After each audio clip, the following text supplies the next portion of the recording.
Oke, ya. Kita kembali ke ini ya. Kita mengenali dulu sejarah Arab dulu ya.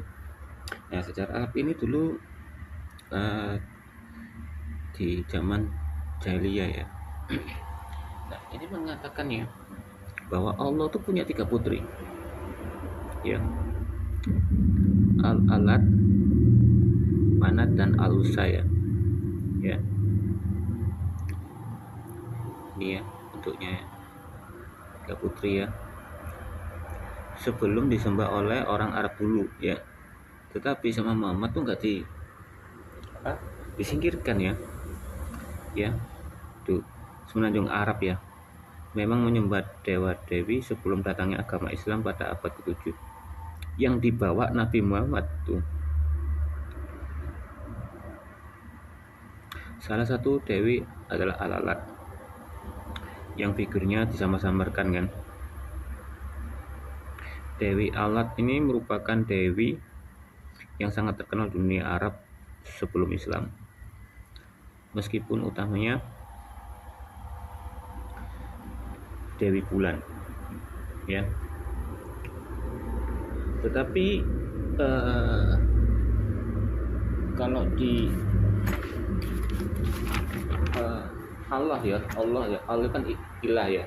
Allah itu bulan sabit ya, betulnya ya. Tapi ini alatnya juga, oh ini dewa bumi nih, ya. Kalau saya lihat di sini, contohkan saya, ya. Alat itu adalah pemimpin dewi ya, atau dewi kesuburan ya. Sedangkan Al-Uzza itu adalah simbol 3 pohon ya, dan diberikan dewi kekuasaan dan kekuatan, bisa dijuluki bintang sore. Makanya Allah itu di bulan sabit ya, dan Al-Uzza itu adalah bintang sore. Makanya di kubah masjid itu ada bulan sabit sama bintang ya, itu makanya jadi sekarang hilangkan ya, untuk menghilangkan jejak mungkin ya. Dan Manat ya, Manat ini adalah Dewi Sirmit ya, adalah Dewi takdir dan waktu. Makanya di Al-Quran itu percaya dengan takdir ya, karena di Manat itu juga Dewi takdir. Dan Al-Lat ini ya juga diberi penjagaan ya, untuk menjaga kubus ya itu ya, Ka'bah ya. Dulu ini sembahnya ini Kwarsi ini adalah orang India ya. Dulu orang India itu pernah ke Arab ya, jadi daerah Mekah itu dia menyembah dewanya dia di situ, dan diikuti oleh orang Arab sana sampai saat ini ya. Dan di Ka'bah juga ada, bahkan Hajar Aswad itu pun juga ada ya.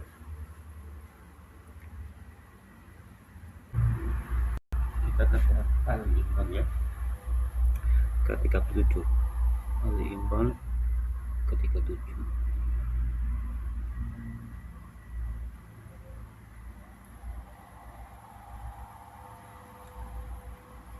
Ya.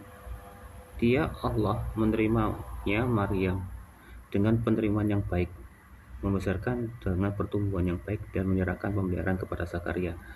Setiap kali Zakaria masuk menemui dia mihrabnya, dia mendapat makanan di sisinya. Dia berkata, "Wahai Maryam, di mana ini kau peroleh?" Dia Maryam menjawab, "Itu dari Allah. Sesungguhnya Allah memberi rezeki kepada siapa yang dia kehendaki tanpa perhitungan." Nah, ini juga takdir ya, bahwa Allah itu memberi rezeki ya kepada siapa yang dia kehendaki dan dia kehendaki ya. Sebetulnya ya, orang ateis pun yang nggak percaya sama Tuhan bisa jadi kaya asal berusaha ya. Kalau di Kristen ya memang Yahweh itu memberkati ya, tapi juga Yahweh itu tidak melakukan pemaksaan ya. Jadi kamu bisa jadi kaya ya, atau punya rezeki kalau kamu berusaha ya. Beda dengan Al-Quran ini, semua rezeki kesengsaraan tuh semuanya 100% murni dari Allah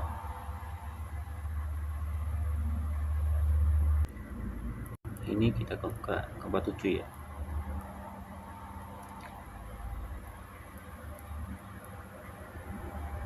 Ini ya, dia Maryam ya berkata, wahai Tuhanku, bagaimana mungkin aku akan mempunyai anak padahal tidak seorang pun laki-laki pun menyentuhku. Dia Allah berfirman, demikian Allah menciptakan apa yang dia kehendaki, dan apa yang hendak menetapkan sesuatu dia hanya berkata padanya jadilah, makalah jadi sesuatu ya, kun fayakun.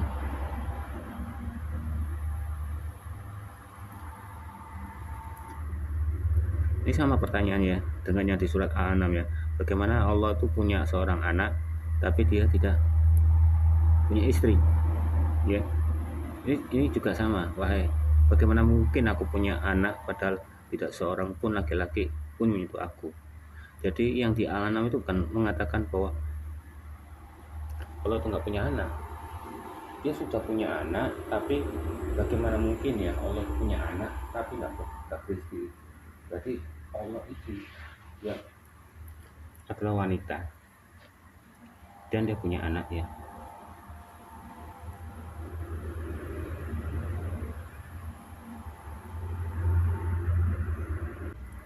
Oke, kita di surat Maryam yang ke-17 ya.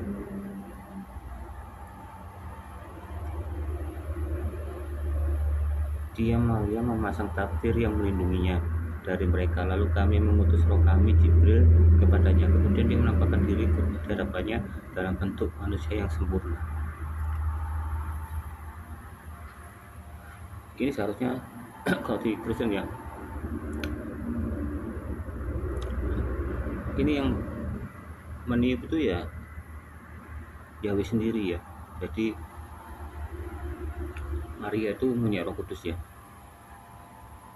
Tapi ya kalau ini Jibril yang datang nih dalam bentuk manusia yang sempurna. Memang kita ketahui ya Jibril di Al-Quran itu seorang laki-laki dan berbentuk manusia ya. Sangat beda dengan Yesus ya ceritanya ya. Dan ada yang mengatakan di Al-Quran ini juga kalau Isa itu adalah bapaknya Yusuf itu adalah Imran, dan Imran itu adalah saudaranya Harun atau Musa lah.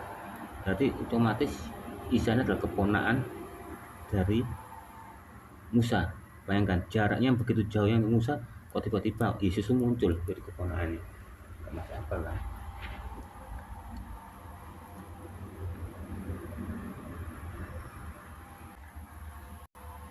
Dan di surat ini ya Maryam 19 ya, dia Jibril berkata, sesungguhnya aku hanyalah utusan Tuhanmu untuk memberikan anugerah seorang anak laki-laki yang suci kepadamu.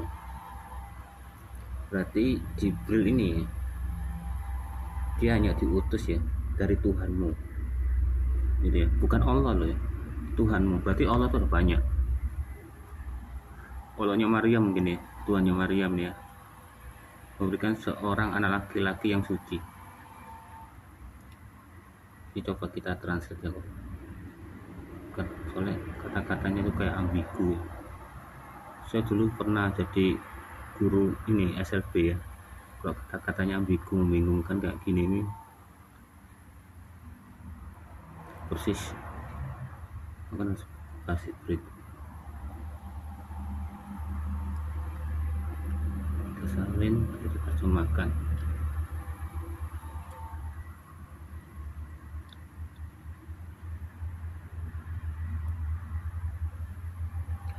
Dia berkata, kata Jibril di sini ya, aku hanyalah utusan Tuhanmu dan yang akan memberimu anak laki-laki yang suci. Nah ini kata-kata Jibril. Misalnya nih kalau Jibril berkata, berarti dia berkata, berarti kan bukan Jibril sendiri.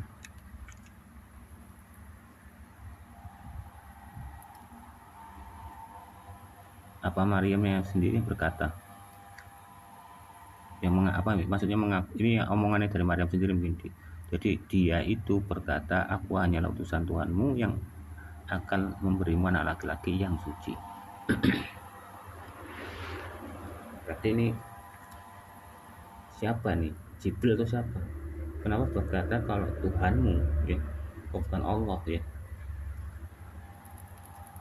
Berarti apa kata Tuhan-Tuhan yang lain? Ini surat Ali Imran lagi ya, 45 ya.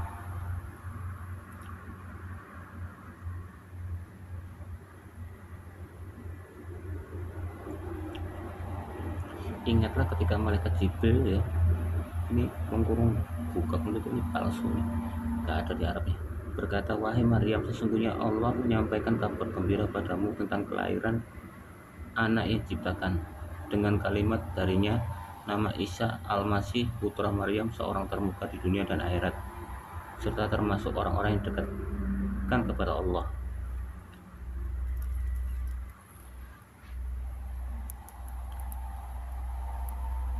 Jadi ya ini Jibril ya. Coba kita translate juga.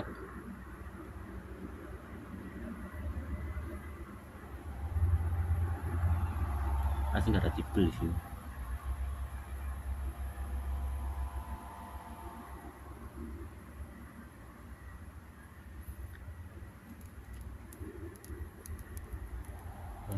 Malah ketika Ratu Maryam bersabda, sesungguhnya Allah menyampaikan kabar gembira kepadamu berupa firman darinya, namanya adalah Al-Masih Isa putra Maryam dekat Anda.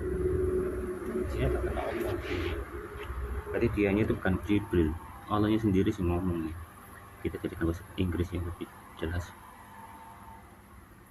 Loh, when the Queen Mary said, indeed God give you good news of birth from him. His name is Messiah, Jesus the Son of Mary. He will be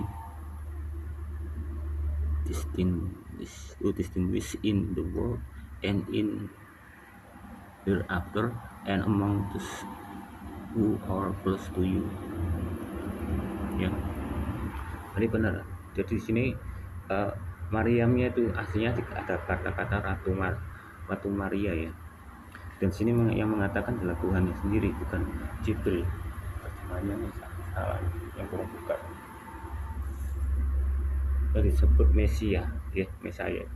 Tadi dia memang ngopi dari Alkitabnya. The Son of Mary, anak dari Maria, ya. He will be distinguished in the world and after.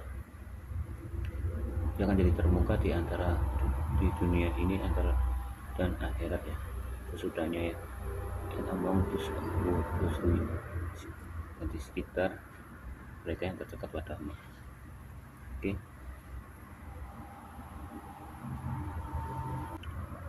Oke, ini surat Maryam ya 19. Ini ambigu ya, soalnya apa? Di Maryam bilangnya Jibril ya, atau dia ya.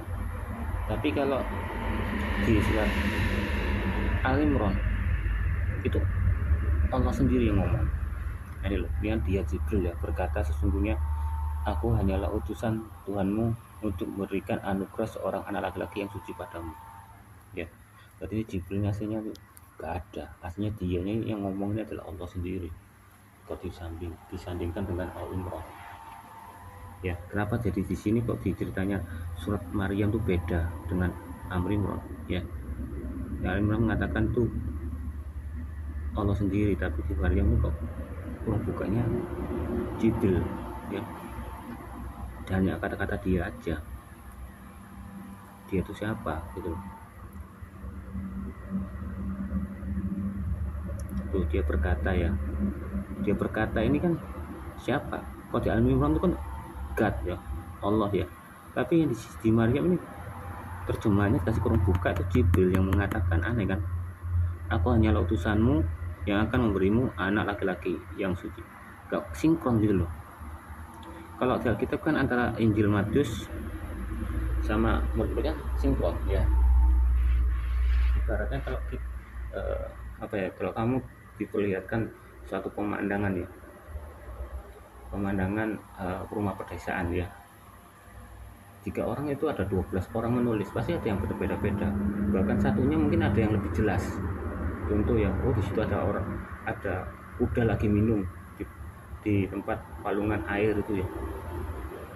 Nah, mungkin ada yang lebih jelas lagi. Oh ada kupu-kupu dah. 11 itu nggak bisa melihatnya, tapi yang ke-12 itu saya lihat. Makanya, tapi itu tetap sama gitu loh. Nah, kehebatannya Alkitab itu ya, dia melihat dengan cara yang berbeda biar kita semakin lengkap apa yang ada di sana ceritanya ya. Kalau sama semua ceritanya ya, maksudnya sama semua, aku lihat apa kuda itu, semua orang nulis kuda itu belum ada ya, buat apa dibikinkan Alkitab menjadi 12 rasul ya kok sama semua. Nah, karena di pemandangan pedesaan itu ada rumah desa, ada kuda, ada apa, nah itu semua bisa membicarakan satu-satu gitu, tapi tidak mengatakan bahwa itu berbeda, enggak. Kondisi dilihat sana itu ya kan. Suatu contoh ya, penulis mengatakan ada seorang sakit pendarahan ya,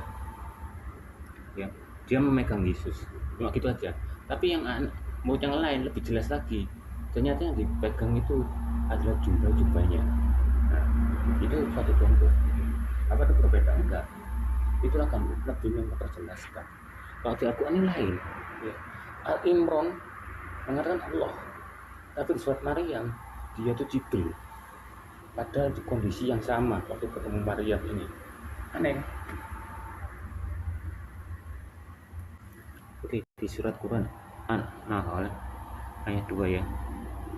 Dia menurunkan para malaikat membawa wahyu atas perintahnya kepada siapa yang dia kehendaki di antara hamba-hambanya, yaitu dengan berfirman, peringatkanlah hamba-hambaku kepada tiada Tuhan selain aku, maka bertakwalah kepadaku.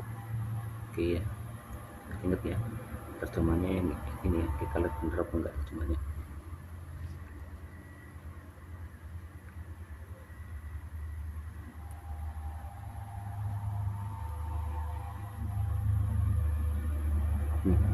Dia menurunkan malaikat dengan ruh atas perintahnya kepada siapa saja yang dikehendakinya di antara hamba-hambanya. Nah ini katanya Allah itu adalah zat ya, tapi di sini ya dia menurunkan malaikat dengan ruh atas perintahnya. Nah, roh ini apa? Roh Kudus kah? Atau bagaimana? Atau Roh Kudus? Ya, dia menurunkan malaikat dengan ruh atas perintahnya kepada siapa saja yang kehendaki di antara hamba-hambanya. Oke, kita ke surat ini ya, surat Az-Zura. Ini Quran ya. Kita ke coba 192 ya. Ya.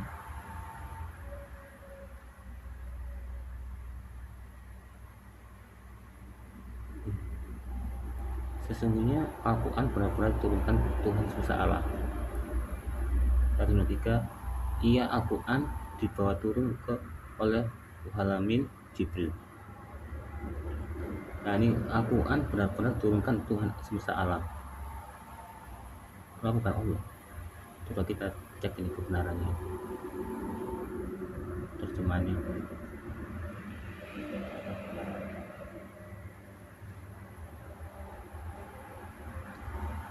Terjemahannya menutupi biasanya. Dan itu adalah wahyu dari Tuhan semesta alam. Berarti ada Tuhan lagi yang lain, ya. Tuhan ini, bukan Allah ya. Oke ya.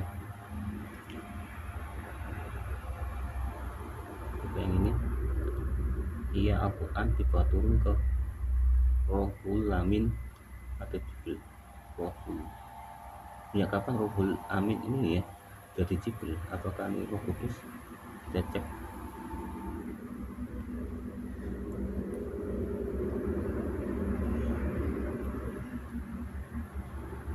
Tuh, roh setia turun ke atasnya. Nah, kalau apa ya? Roh Kudus itu adalah rohnya Yahweh sendiri ya. Yahweh kan tubuh roh ya. Roh Kudus adalah rohnya berdiri. Dan Roh Kudus itu juga terdapat buah ya, roh kebenaran ya, roh kesetiaan dan sebagainya ya. Anda bisa lihat sendiri ya Alkitab ya. Nah ini roh setia, ini adalah Roh Kudus. Aneh kan? Bukan Jibril. Kini surat Al-Marj ya, kita ke ayat 4 ya. Nih, para malaikat dan ruh Jibril loh naik menghadap kepadanya dalam sehari yang kadarnya 50.000 tahun. Kok agak ngayal gini ya. Kita cek dulu kebenarannya.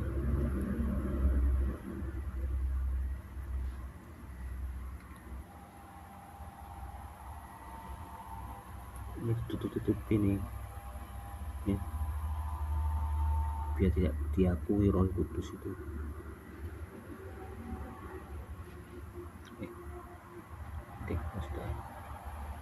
Malaikat dan ruh naik kepadanya pada suatu hari yang lamanya 50.000 tahun. Loh, sudah ada malaikat, ruh dianggap Jibril, naik kepadanya pada suatu hari yang lamanya 50.000 tahun. Memang sih, kalau di Al-Quran tuh malaikat sendiri, Jibril sendiri.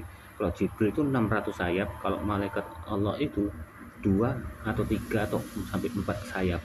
Ya, ini malaikat dan ruh ya. Aku yakin ini bukan Jibril, ruh itu adalah Roh Kudus ya. Malaikat dan ruh naik kepadanya ya. Ini itu berarti Allah ya, pada suatu hari yang lamanya 50.000 tahun, lama juga ya.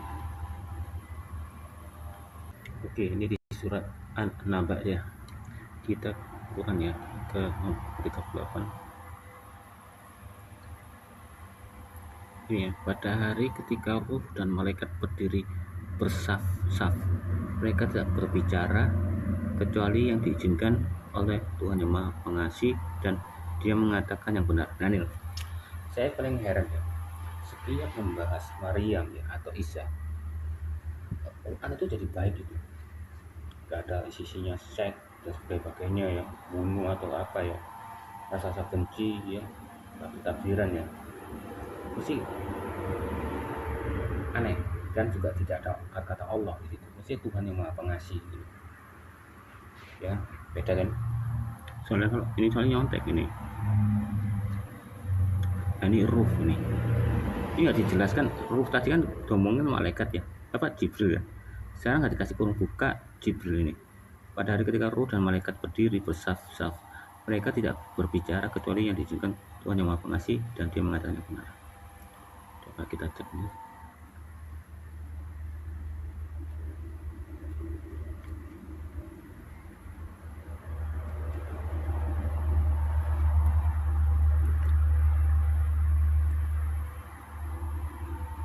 Nih, pada hari ketika ruh dan para malaikat berdiri berjajar ya, bersaf-saf ya, mereka tidak akan berbicara kecuali yang diizinkan oleh Yang Maha Pemurah dan yang mengatakan hal-hal yang benar. Ya, berarti ini ruh ini adalah Roh Kudus, bukan Jibril. Makanya sekarang nggak dikasih tanda kurung buka Jibril. Nggak tahu lupa atau bagaimana, nggak tahu ya. Oke, kita ke Al-Quran ya, surat Al-Araf ya, 52.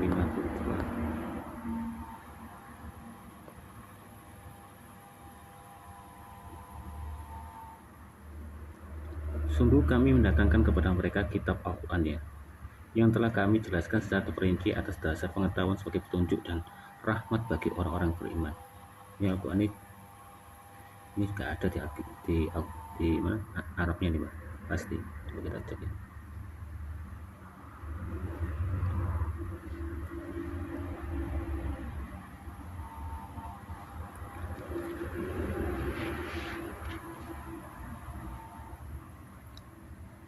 Nih, dan kami datangkan kepada mereka sebuah kitab ya, yang kami jelaskan secara rinci dengan ilmu petunjuk rahmat bagi orang-orang yang beriman. Ini pasti kitab Taurat ya, kitab Injil lah. Kami datang kepada mereka sebuah kitab yang kami jelaskan secara rinci dengan ilmu, petunjuk dan rahmat. Ya. Jadi kitab Injil ini sudah diakui nih bahwa mengandung ilmu, petunjuk dan rahmat bagi orang-orang yang beriman. Bukan kitab itu Al-Quran ya. Kalau Al-Quran pasti terus Al-Quran. Di sini kitab, pasti kitab Injil. Oke, kita ke surat Al-Imran ya, ayat yang ke-7. Dialah Allah yang menurunkan kitab Al-Quran kepadamu Nabi Muhammad, di antara ayat-ayat atau mukamat itulah pokok isi kitab Al-Quran, dan yang lain mustasabiyat. Adapun orang-orang di dalam hatinya ada kecenderungan kesesatan, mereka mengikuti ayat-ayat mustasabiyat dan untuk menimbulkan fitnah, kekacauan dan keraguan, dan mencari takwilnya, padahal tidak ada yang mengetahui takwilnya kecuali Allah. Apa ya artinya takwil? Dan hanya takwil itu hanya Allah yang mengetahui, tidak ada yang tahu. Orang-orang yang ilmunya mendalam berkata, kami beriman kepadanya Al-Quran semua dari Tuhan kami. Tuh ada Tuhan kami. Apakah Tuhan Israel? Tidak tahu. Tidak ada yang dapat mengambil pelajaran kecuali ulul albab. Ini ya. Coba kita terjemahkan ya. Takwil itu kok dijadikan Indonesia itu apa sih?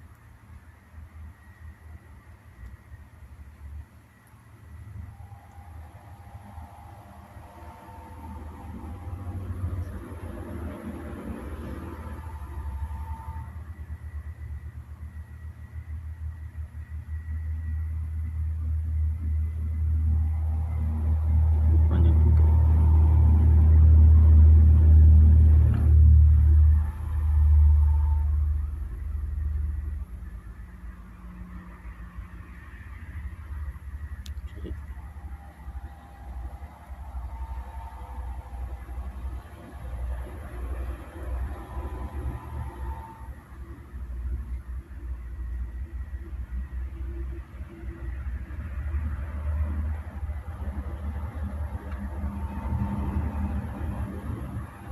Apakah jadi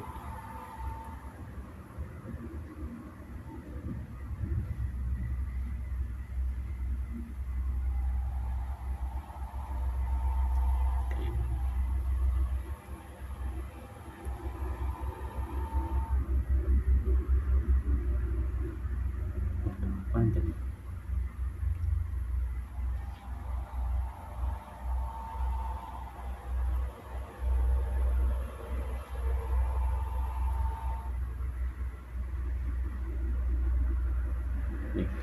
Dialah yang menurunkan kepadamu kitab ya, gak ngomong Al-Quran ya, sebagian ayat-ayat yang bersifat tegas yang menjadi dasar kitab, dan sebagian lagi bersifat ambigu ya. Makanya kita bilang kan kata-katanya ambigu kan, mencari godaan dan mencari penafsirannya, namun tidak ada yang mengetahui penafsirannya kecuali Allah dan ilmu yang telah ada.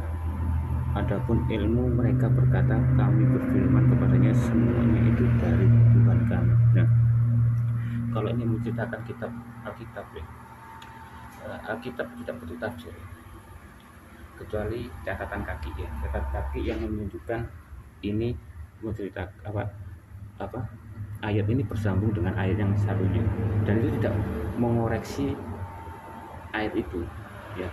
Kalau tafsir kan Al-Quran beda, kata-katanya ini ditafsirkan dengan cara yang berbeda, yang nggak sesuai dengan ayat ini, kecuali kalau Alkitab ya catatan kakinya itu ya, misalnya ya Yesus berkata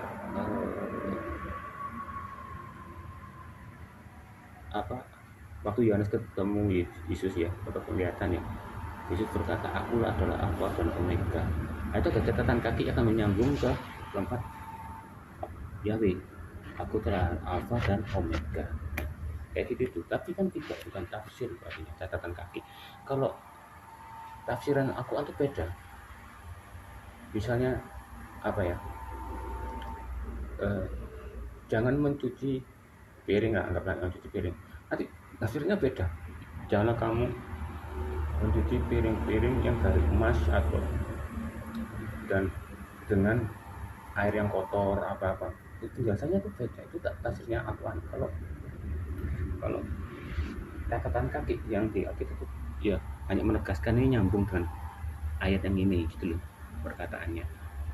Bukan mengoreksi ya, beda ya.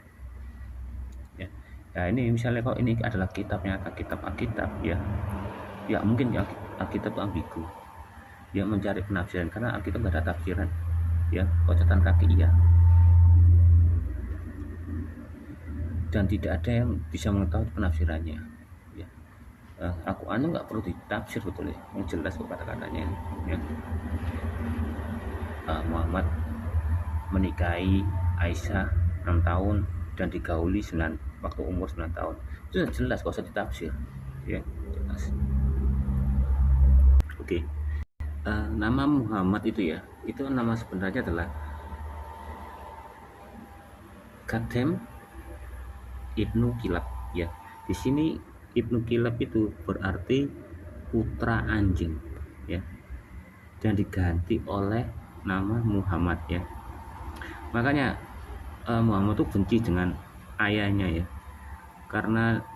mungkin karena ayahnya meninggal atau dibuang, kurang tahu ya, karena Muhammad ini anak pungut ya. Makanya waktu ada ayat mengatakan ya, benar ayahmu dan ayahku masuk neraka, karena dia memang kepahitan dengan ayahnya ya, ayah kandungnya maksudnya, dan dia sekarang dipungut kan ya.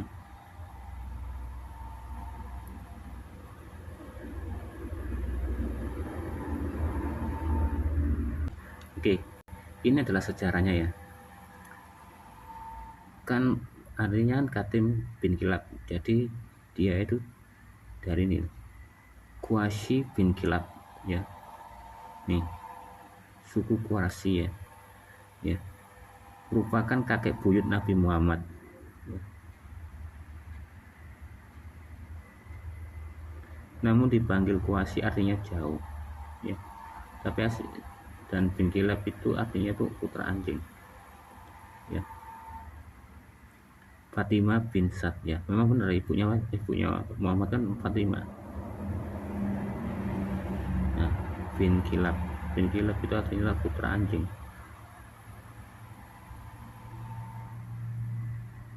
Kakek buyut Muhammad itu adalah Abdul Manaf bin Quraisy ya, dirubah menjadi Muhammad karena namanya kan jelek kan, putra anjing kan, makanya diganti Muhammad ya, yang terpuji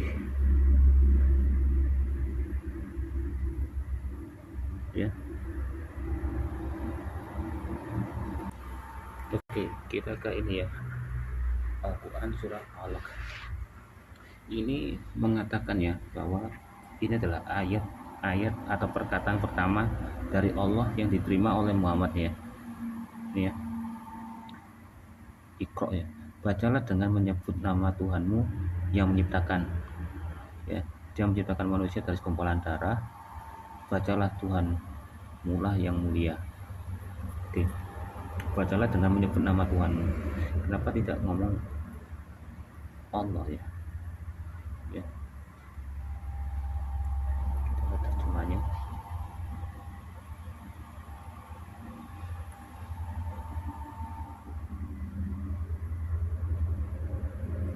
Bacalah dengan menyebut nama Tuhanmu yang menciptakan.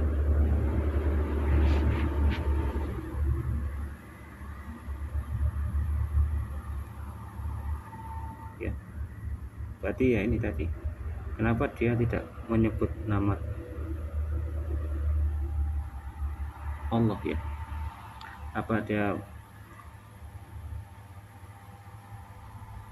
dia beranggapan memang Tuhanmu itu adalah Allah ya? Itu tadi, Allah itu kan gelar ya, ilah ya, nama ilah itu kan bukan sabit.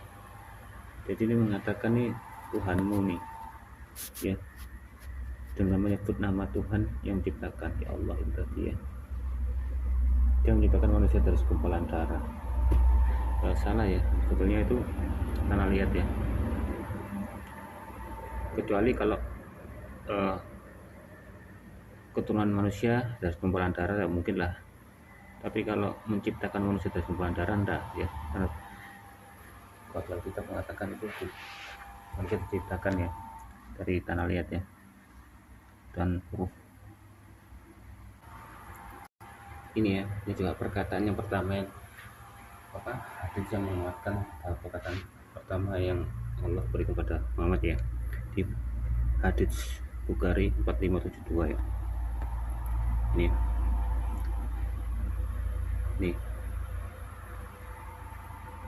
Aisyah ya, istri Nabi SAW berkata, peristiwa awal turunnya wahyu pada Rasulullah SAW adalah diawali oleh Ar-Ruya as-Sadikah, mimpi yang benar tuh.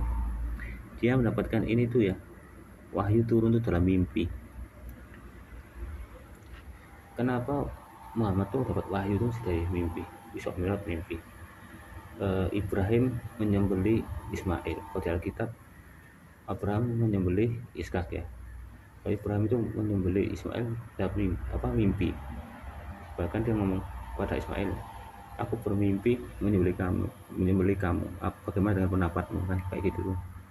Dan ini wahyu ini juga turunkan juga mimpi ya, mimpi yang benar di dalam tidur ya. Tidaklah beliau bermimpi kecuali yang beliau lihat adalah sesuatu yang menyerupai belahan cahaya subuh ya, dan di dalamnya dirinya dimasukkan perasaan untuk selalu ingin menyendiri, introvert katanya. Maka beliau pun memutuskan untuk berdiam diri dalam gua Hiro. Nah, berarti dia di dalam gua Hiro ini mimpi dah, atau mungkin sudah ke gua Hiro udah baru mimpi di sana. Beribadah di dalamnya pada malam hari selama berapa hari, dan untuk itu berarti dia di Gua Hiro itu cukup gak sehari 2 hari ya, dalam hari itu selama beberapa hari. Untuk itu beliau membawa bekal. Jadi camping di Gua Hiro itu tadi ya. Setelah perbekalan habis, maka beliau kembali dan mengambil bekal lagi ya, seterusnya sampai dia dapat wahyu itu gini, kebenaran pun datang kepada beliau. Jadi untuk mendapatkan wahyu, Muhammad ini camping ya di dalam Gua Hiro ya. Malaikat mendatanginya seraya berkata, bacalah. Maka Rasulullah SAW menjawab, aku tak bisa membaca. Nah, ini lucu kan? Apakah malaikat ini nggak tahu ya kalau Muhammad bisa baca ya, buta huruf ya? Atau memang Muhammad ini benar-benar bisa baca tapi ngomong aku nggak baca ya? Soalnya selama ini nggak ada namanya buta huruf itu, kalau orang harus belajar. Tapi dengan dia bisa jiplak sana jiplak sini, berarti aku yakin Muhammad aslinya bisa baca ini ya. Aku tak bisa membaca, beliau menjelaskan. Lalu malaikat itu pun menarik dan menutupiku hingga aku pun merasa kesusahan. Kemudian malaikat itu kembali kepadaku dan berkata, bacalah. Aku menjawab, aku tak bisa baca. Diulangi lagi. Ini malaikatnya tolong gimana ya? Dia bilang nggak bisa membaca, diulangi lagi. Malaikat itu menarik kembali dan berkataku hingga aku merasa kesulitan. Lalu memerintahkan padaku untuk 2 kalinya seraya berkata, bacalah. Oh, ini aku ingat dengan kata-kata Alkitab ini. Ini sama seperti dulu adegannya Petrus. Waktu Petrus itu ya, ketika dia berdoa, Yahweh itu menurunkan sebuah kain yang di situ terdapat makanan haram-haram ya. Dan berkata, Petrus silakan sembelih dan makan. Oh tidak, aku tidak mau makan haram. Tidak akan kembali ya. Oh tidak, udah haram. Nah, akan kembali. Nah, itu kan ceritakan batu Petrus itu ya, bahwa Yahweh memberikan penglihatan kepada Petrus itu bahwa bukan masalah makanan ya, agar setiap pengajaran yang Injil yang diberitakan Paulus itu ke bangsa-bangsa ya, sehingga orang itu datang ke tempat Petrus, itu jangan ditolak. Memang karena sejarahnya ya, orang Yahudi itu tidak bergaul dengan bukan orang Yahudi, bahkan Samaria aja loh ditolak ya, apalagi orang yang beda bangsa, betul loh. Tapi akhirnya sama Petrus diterima, dan mau dari itu dia mengerti akan wahyu itu. Dan itu keadaan itu Petrus tuh nggak mimpi ya, nyata. Kalau Muhammad ini nggak tahu mimpi ya, atau dia sendiri nggak tahu. Katanya sih ngomongnya Aisyah itu mimpi ya. Oh itu ya. Nah ini sampai 3 kali ya, persis ini. Jadi Petrus ini berarti Muhammad ini baca Petrus ini.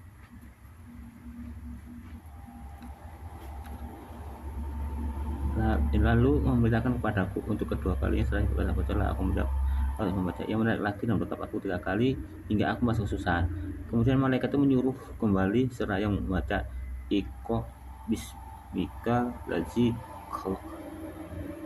khalaqal insana min alaq Iqra wa rabbukal akram allazi alamal bil kaumal hingga alamat insana ma la ilaha. Maka dengan badan yang menggigil ya, Rasulullah SAW kembali kepada Khadijah. Saya berkata, selimutilah aku hingga perasaan takut. Beliau pun hilang. Setelah itu beliau berkata kepada Khadijah, wahai Khadijah, apa yang terjadi denganku? Sungguh aku merasa khawatir atas diriku sendiri. Akhirnya beliau pun menuturkan kejadian yang beliau alami. Khadijah berkata, tidak, bergembiralah engkau. Demi Allah, Allah tidak melarang demi selama-lamanya. Sungguh engkau benar-benar seorang yang senantiasa menyambung silaturahmi, seorang yang jujur kata-katanya, yang menolong yang lemah, memberi kepada orang yang punya. Engkau juga memberikan tamu dan memberi kebenaran. Akhirnya Khadijah pergi dan membawa beliau hingga bertemu dengan Warakah bin Naufal. Ia adalah anak paman Khadijah, yakni saudara bapaknya Allah ya. Naufal adalah seorang penganut agama Nasrani pada masa jahiliyah. Nah ini mungkin Muhammad ini ya mengerti kitab ini, ada yang diketahui ya, ini dia nyontek dari paling yang beritahu ini Naufal ini ya, seorang yang menulis kitab Arab, yang menuliskan dari kitab Injil dengan bahasa Arab.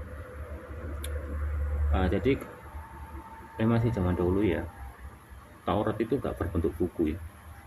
Kalau kamu pengen tahu Taurat itu harus datang ke bait suci ya. Ya seperti saat ini Alkitab di mana-mana, Al-Quran di mana-mana ya. Ini kalau untuk mengetahui ini harus dari bait suci.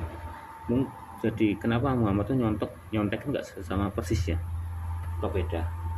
Itu karena dari mulut ke mulut. Jadi kalau mulutnya itu salah gitu loh.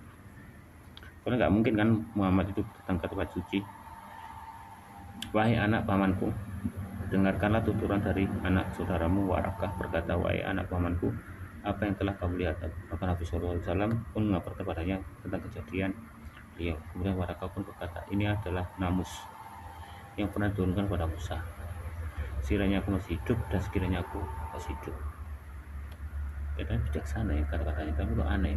Sekiranya aku masih hidup dan sekiranya aku masih hidup. Nah ini aneh kan. Dia mengatakan beberapa kalimat, kemudian Rasulullah SAW bertanya, apakah mereka akan mengusirku? Warakah menjawab, ya tidak seorang pun yang datang membawa seperti apa yang kau bawa, kecuali ia akan disakiti. Dan sekiranya aku masih mendapati hal itu, niscaya aku akan menolong. Tidak lama kemudian Warakah meninggal. Sementara itu wahyu terputus hingga membuat Rasulullah SAW sedih. Nah ini loh, dia ngomongnya dapat wahyu dari Jibril ya. Terus Warakah ini siapa? Ya.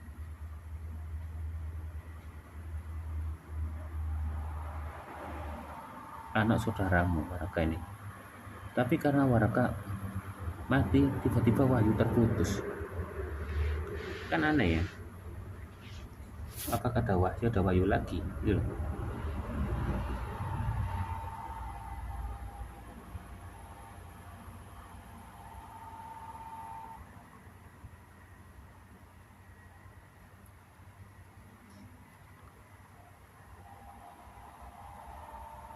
Dari mana ya Warakah pun meninggal? Oh ya, Warakah pun meninggal sementara wahyu terputus hingga membuat Rasulullah SAW sedih. Ya Muhammad sedih ya. Jika aku tengah-tengah berjalan, tiba-tiba aku mendengar suara berasal dari langit, maka aku mengangkat pandanganku ke arah langit Ya, terdapat seorang malaikat yang mendatangi aku di gua Hira tadi. Tengah duduk di atas kursi di antara langit dan bumi.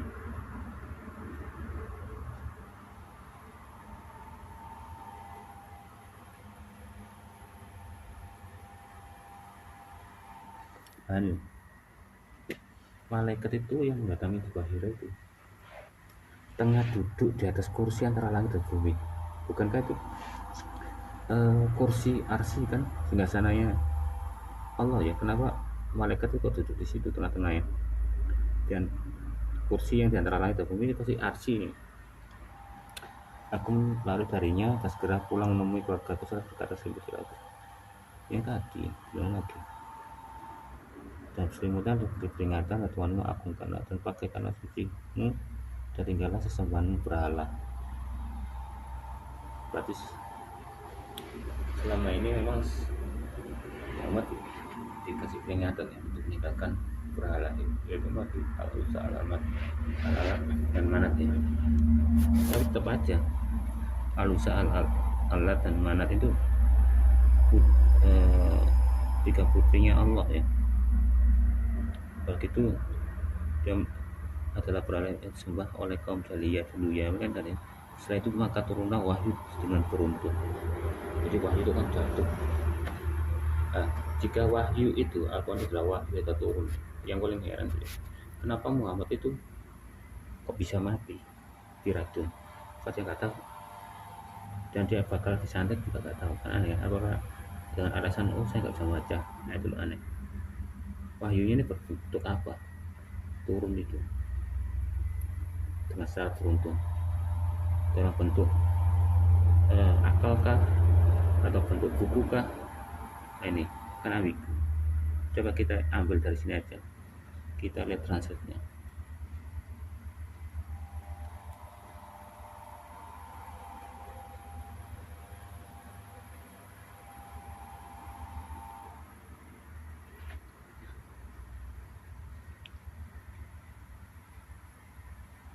Ini adalah berhala-berhala yang digunakan oleh orang-orang terpandang. Mengapa mereka beribadah? Tadi kan katanya kan tinggalkan berhala-berhala.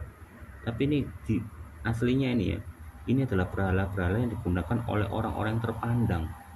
Mengapa mereka beribadah? Lanjutan untuk beribadah dengan berhala. Sucilah pakaianmu dan jauhi kenajisan. Ya, di sini ya, berilah peringatan pada Tuhanmu, maka muliakanlah dirimu, sucikanlah pakaianmu.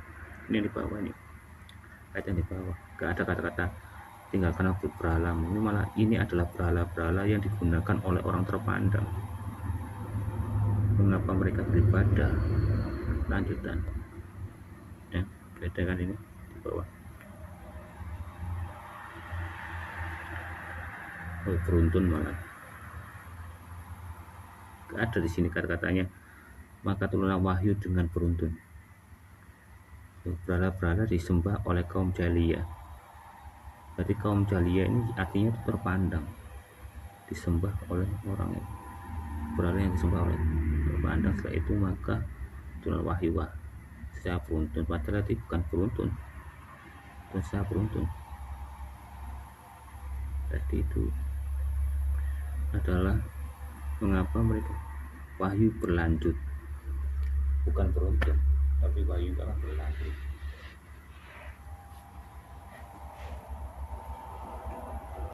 Oke ya, kita ke hadits Bukhari ya, ke 2727 ya.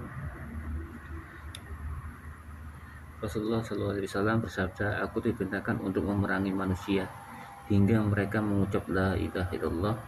Maka barang siapa yang telah mengucapkan la ilaha illallah, sungguh telah terlindung jiwa dan hartanya diriku kecuali dengan haknya.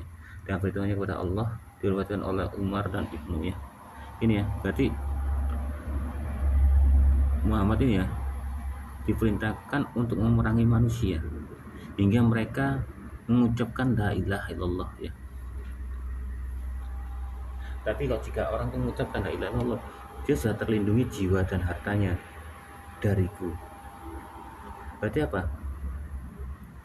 Selama orang itu gak mengucapkan la ilaha illallah, dia jiwanya nggak akan terlindungi dan hartanya akan hilang, ya. Ya. Berarti ini dalil ya, dalilnya Muhammad untuk menyerangi orang yang nggak mengucapkan la ilaha illallah itu ya, atau Islam ya, akan diancam ya, jiwanya, nyawanya ya, juga hartanya ya. Ya, makanya itu coba kita transit dari sini aja.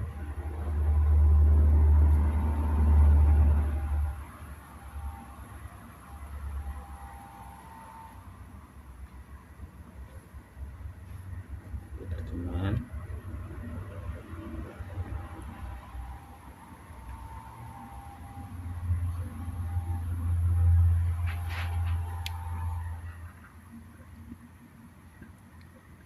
Nih, aku diperintahkan untuk memerangi orang-orang, tuh kan? Sampai mereka mengatakan tidak ada Tuhan selain Tuhan.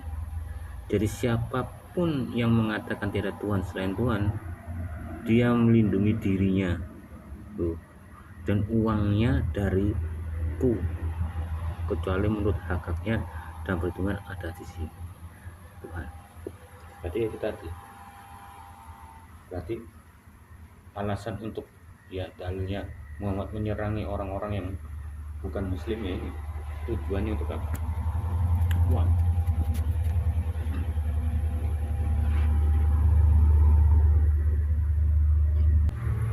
Dan ini ya diriwayatkan oleh Umar dan Ibnu Umar atas wewenang Nabi Muhammad.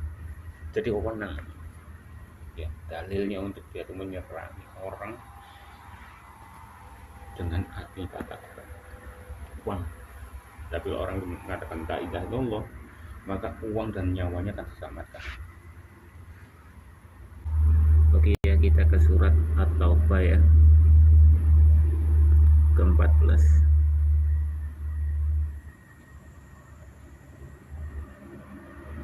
Nih, perangilah mereka, niscaya Allah akan menghasap mereka dengan perantaraan tangan-tanganmu, menghinakan mereka dan memenangkan kamu atas mereka serta melegakan hati kaum mukmin ya.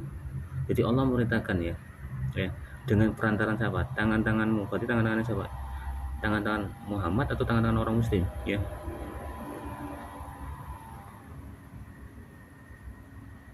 Oke, kita saling kita terjemahkan ya.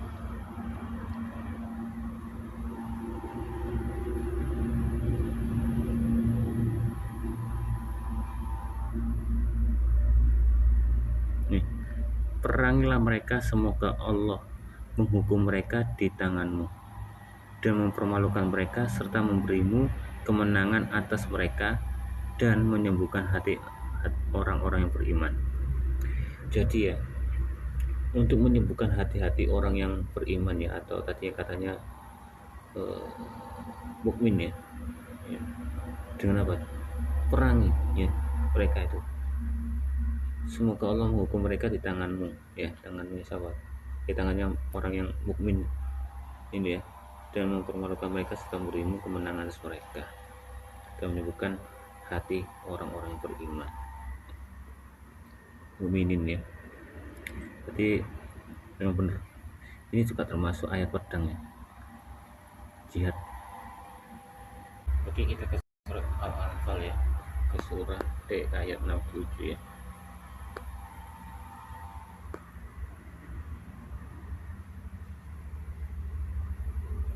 Ya, tidaklah sepatutnya sebagai seorang nabi mempunyai tawanan sebelum dia dapat melumpuhkan musuhnya di bumi. Kamu menghendaki harta benda duniawi, sedangkan Allah menghendaki pahala akhirat untukmu. Allah Maha Perkasa lagi Maha Bijaksana. Ya, ini mengatakan ya, tidak sepatutnya bagi seorang nabi mempunyai tawanan. Ya, jadi seorang nabi itu harus punya tawanan sebelum dia dapat melumpuhkan musuhnya di bumi. Ya, bukan nabi itu sebetulnya menyebarkan agama dengan baik ya, dengan mengenalkan Tuhan yang benar, dengan menyembahnya dengan yang benar. Ini malah suruh seorang nabi itu mempunyai tawanan sebelum dia dapat melumpuhkan musuhnya. Oke, kita coba apakah benar terjemahannya seperti itu.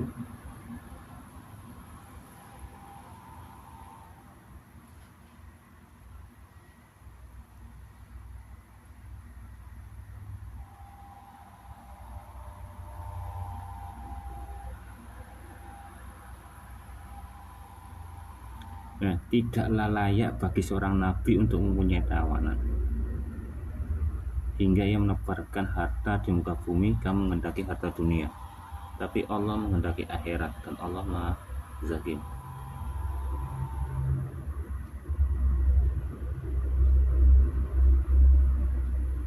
Nah ini kan, ini benar ini.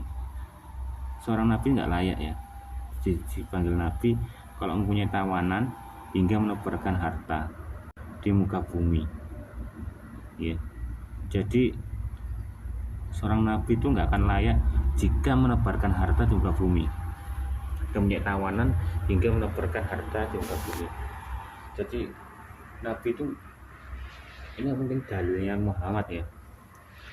Nabi tidak akan layak ya kalau menebarkan harta di muka bumi. Jadi kayak nyumbang mungkin ya, sedekah. Kamu menghendaki harta dunia, tapi Allah menghendaki akhirat.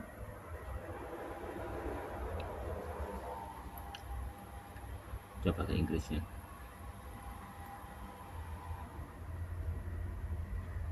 It's not for the prophet. Loh, ini bukan untuk nabi ya, untuk mempunyai kapasitif ya.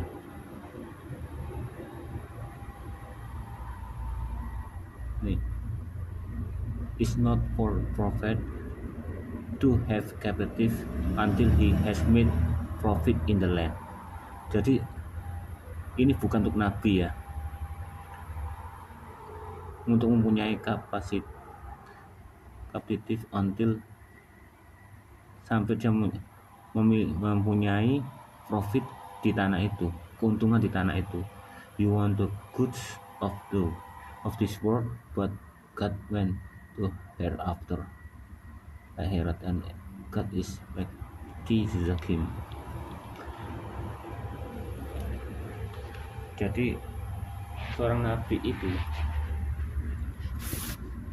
tidak mempunyai profit di tanah ya, keuntungan dalam tanah ya. Ini benar, tapi kenapa kok Nabi Muhammad itu ya di ayat yang sebelumnya itu dia mencari keuntungan ya, gak sesuai kan dengan perkataannya.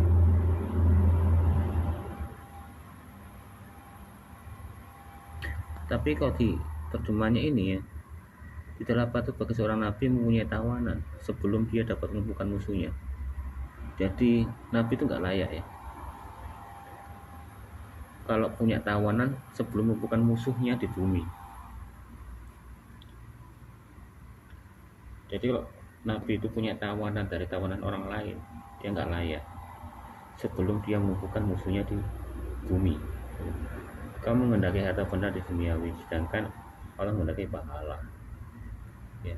Bedanya tadi yang Inggris tadi kan.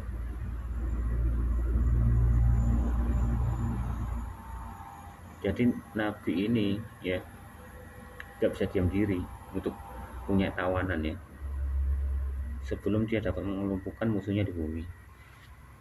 Jadi caranya yang melumpuhkan musuh di bumi ini musuh yang kurang tahu, orang kafir, baru bisa dianggap nabi ya. Nabi ini harus bisa melumpuhkan musuhnya di bumi dan punya tawanan. Jadi gak berdiam diri ikut berperang dulu. Tanam ya. Kita ke ayat 44.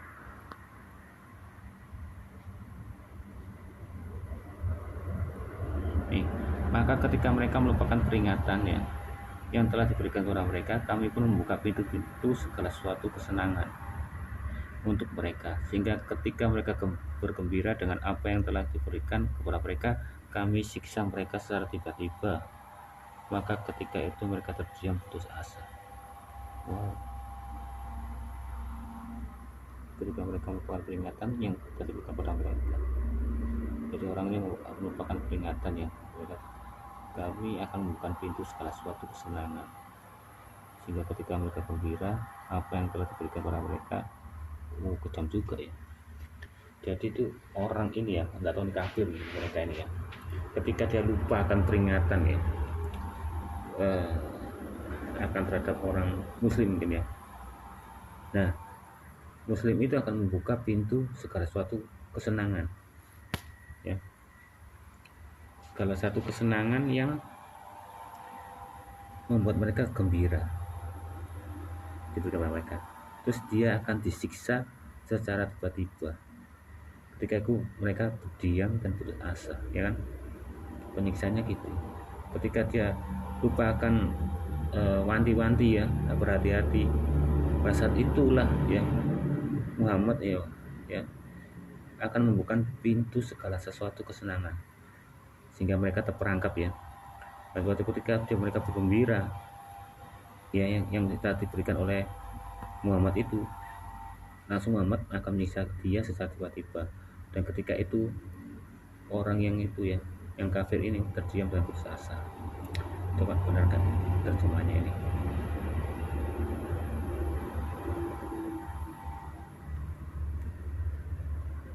Kejam juga ya, ada ya taktiknya menggunakan pancingan Muhammad. Nih, kemudian ketika mereka lupa akan apa yang telah diingatkan, yang seperti aku sudah bilang tadi kan, pada mereka mati-mati, kami bukakan bagi mereka pintu segala sesuatu. Nah, pintu-pintu tadi yang katanya pintu bahagia ya, hingga ketika mereka bergembira atas apa yang telah diberikan pada mereka, kami tiba-tiba menangkap mereka dan lihatlah mereka di sana, mereka bodoh. Itu kan, ini teman aslinya dijebak sama matnya. Kita lanjut ke 45 ya. Maka orang-orang zalim, berarti orang zalim tadi ya, benar, orang kafir itu dimusnahkan sampai ke akar-akarnya. Segala puji bagi Allah Tuhan semesta. Tuh, kita waktu dimusnahkan secara akarnya ya, itu ada segala pujian bagi Allah ya. Kita coba ini ya. Nah, kita harus mengenal siapakah Allah itu dan siapakah Muhammad itu. Kita akan pernah sama dengan Alkitab.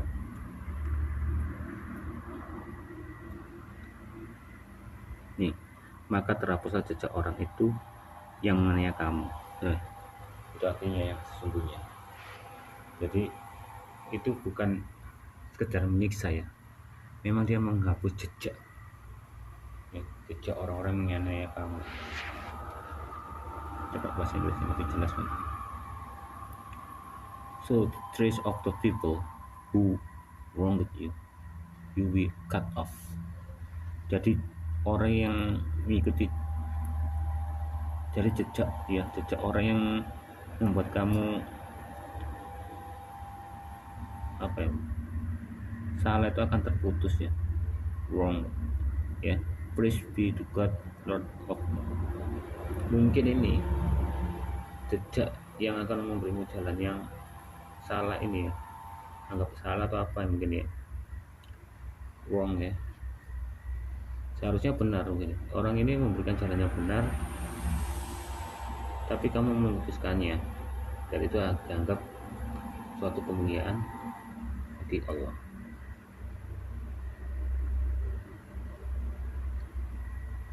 Jadi itu benar zalim, orang yang membengkokkan, yang terbaca orang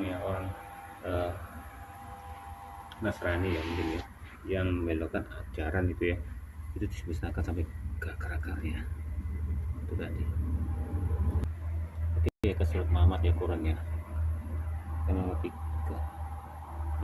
Hal itu terjadi karena sesungguhnya orang-orang yang kufur mengikuti kebatilan, sedangkan orang-orang yang beriman mengikuti kebenaran dari Tuhan mereka. Demikian Allah membuat perumpamaan mereka kepada manusia. Nah, ini Tuhan kan, ini pada surat Maryam ini, berarti ada kata Tuhan, berarti bukan Allah itu sendiri ya.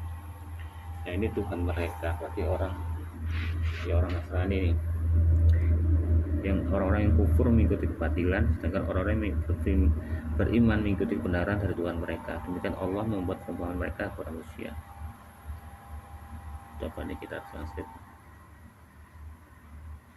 Kadang-kadang terjemahannya menyembunyikan ya, ajaran-ajaran jihad. Hal itu karena orang-orang kafir kan ya, orang kafir ya, mengikuti kebatilan, dan orang-orang beriman mengikuti kebenaran dari Tuhannya.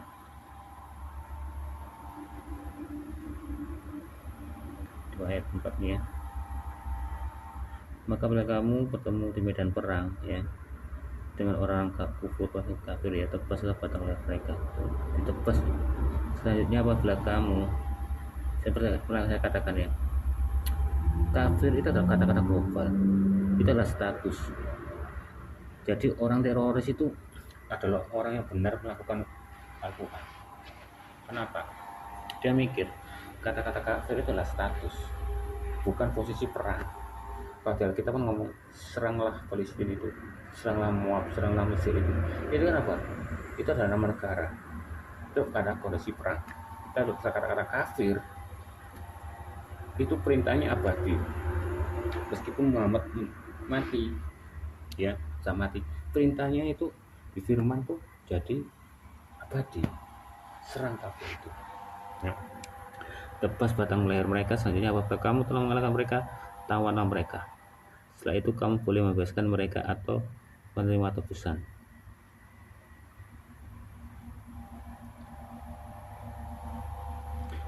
Habis ini berarti boleh ditawan ya. Kalau kamu boleh membebaskan mereka kalau sudah menerima tebusan. Oh gitu ya. Kalau dapat uang boleh dibebaskan ya, sampai perang itu selesai. Demikian hukum Allah tentang mereka. Sekiranya Allah menghendaki niscaya dia menolong kamu. Berarti Allah ini mengizinkan ya orang muslim itu menangkap orang kafir itu sebagai tawanan dan dilepas sebagai uang untuk mencari uang ini. Sekiranya Allah menghendaki niscaya dia menolong kamu dari mereka tanpa perang. Ini. Akan tapi dia hendak menguji sebagian kamu dan sebagian yang lain. Orang-orang yang gugur di jalan Allah, dia tidak menyanyikan amalnya. Jadi ISIS itu adalah orang yang benar-benar taat kepada Al-Quran ya. Karena kafir ini bukan perang ya. Kafir itu adalah status.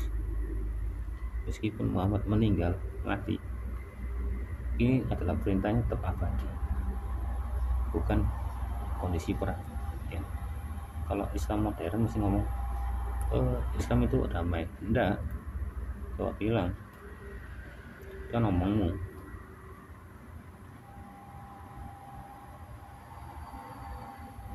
Wah, kok jadi kacau ini.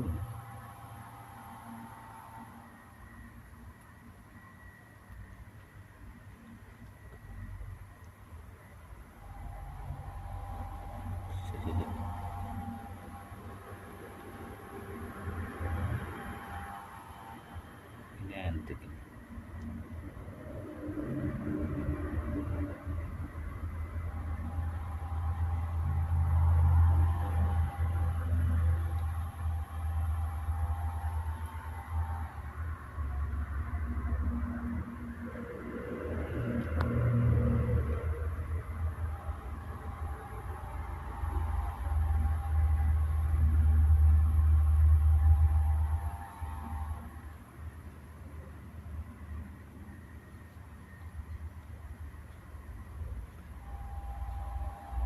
Hapus ke kopi yang atas ini.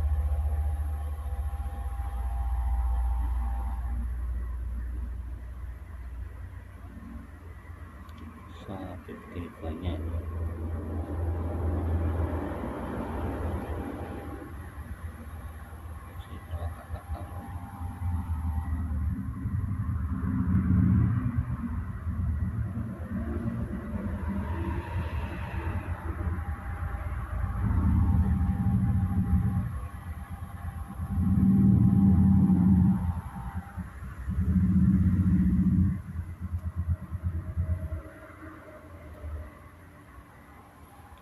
Ya.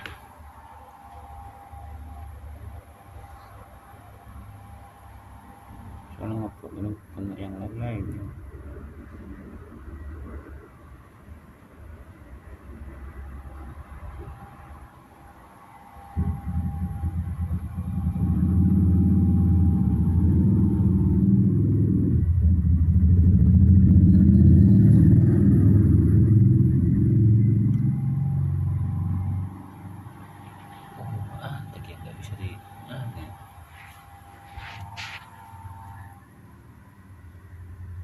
Ini kan kata-kata jihad, kenapa nggak bisa dilindungi?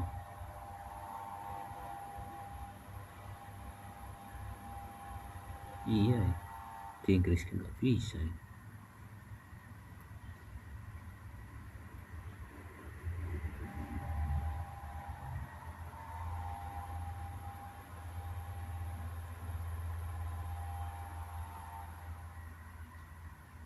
ajaib juga ini. Coba ya, Muhammad ayat 4.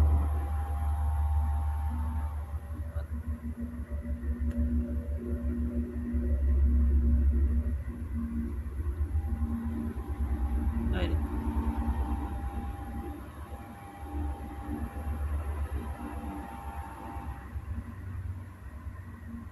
ini ada tafsirnya, maka apabila kamu bertemu di medan perang orang-orang kufur atau kesempatan mereka.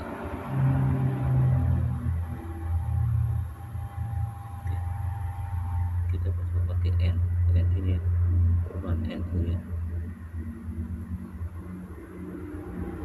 Sini.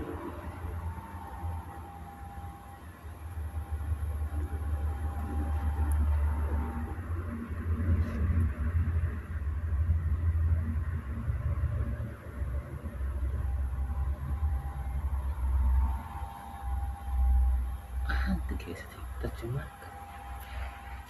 Kata-kata seperti ini dilindungi lagi. Apa pakai pemuka lagi? Dokumen-dokumen kemenangan mereka. Nanti.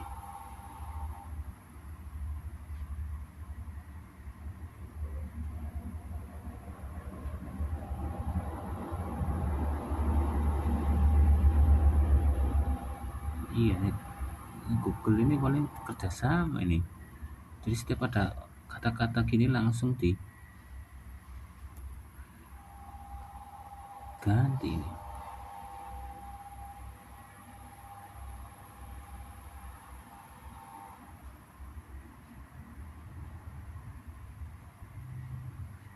Iya, Google ini harus kerjasama ini.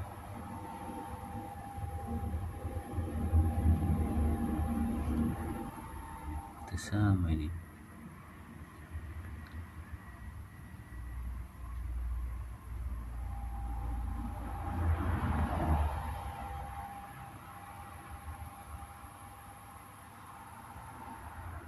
Kerjasama dengan NU ini,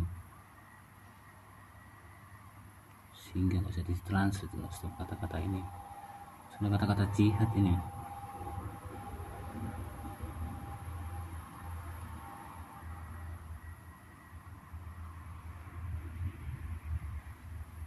Jovian, ini mungkin Google Translate ini kerjasama Google ini dengan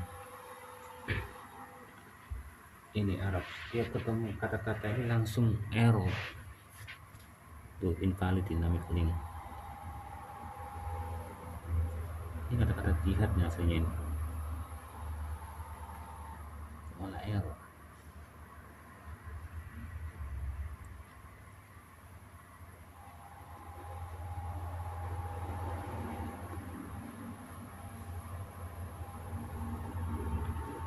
Ada itu dah Yahoo itu.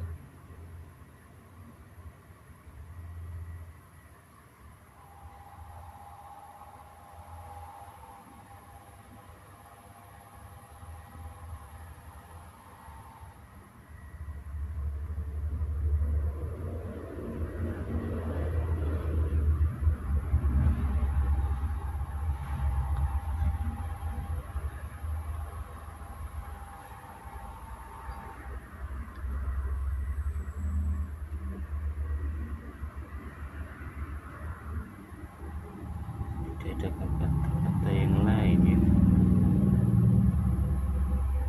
Tadi saya pause saja ya. Saya cari yang terjemahan selain Google ini, kerjasama Google.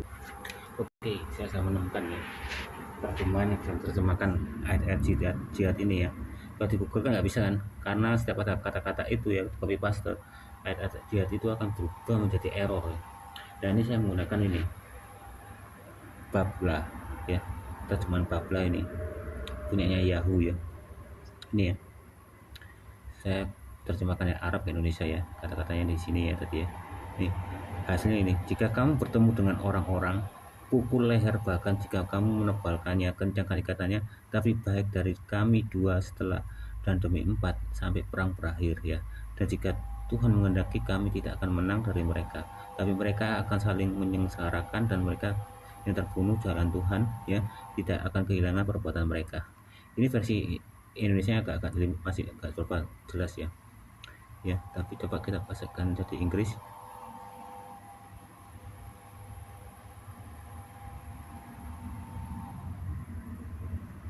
Inggris ya, kita terjemahkan.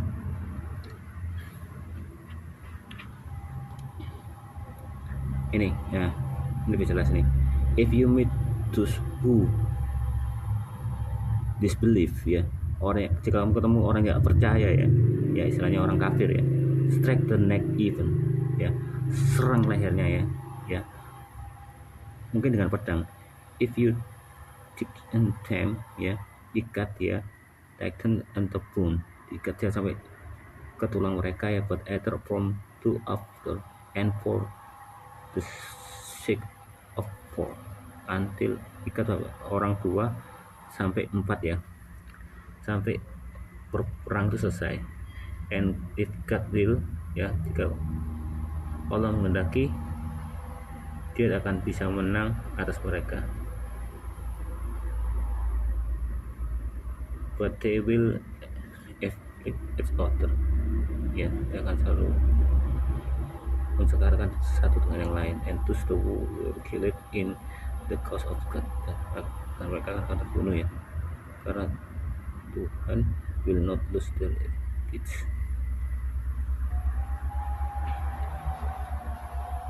Itu tadi ya, tadi pakai Google nggak bisa ya, pakai ya ini Yahoo bisa ya.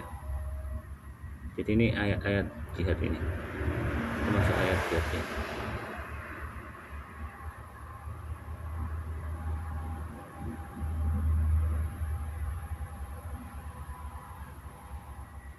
Ya, jika kamu bertemu dengan orang yang nggak percaya kafir ya, pukul lehernya. Bahkan jika kamu menebalkannya, istilahnya itu jika kamu ingin menyengsarakannya, kencangkan ikatannya ya. Tapi baik dari kami 2 setelah dari 4 ya, 4 orang ya, sampai perang itu berakhir. Dan jika Tuhan menghendaki, kami tidak akan menang dari mereka, tapi mereka akan saling bunuh dan saling menyerahkan ya.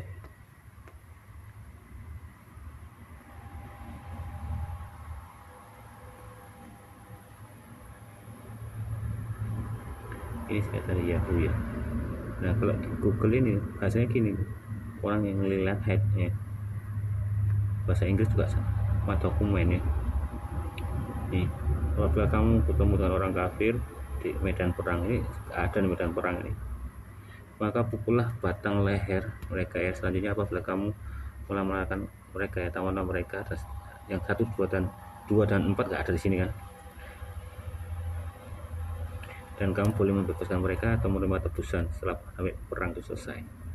Tapi ini tetap saja ya, membuktikan ya, terjemahannya yang dari sini ya, tetap aja sama bahwa orang kafir itu ya, pukul batang lehernya ya, kalau boleh ditawan dan tidak tebusan. Berarti